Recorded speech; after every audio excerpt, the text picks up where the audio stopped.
এদেশের সকল ডেসিমেটেড ইনস্টিটিউশনসগুলো সবই আবার ঠিক হবে ইনশাল্লাহ। মানুষের অধিকার প্রতিষ্ঠা হবে, আইনের শাসন প্রতিষ্ঠা হবে।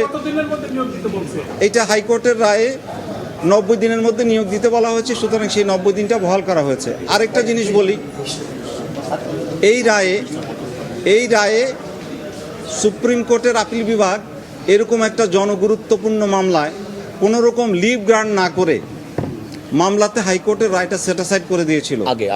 আগে যে আপিলটা আমরা আগে করেছিলাম, সেই civil petition for leave to অ্যাপিলে লিভ গ্রান্ট না করে এটা সেটিসফাইড করে দেওয়া হয়েছিল। ওই জাজমেন্টে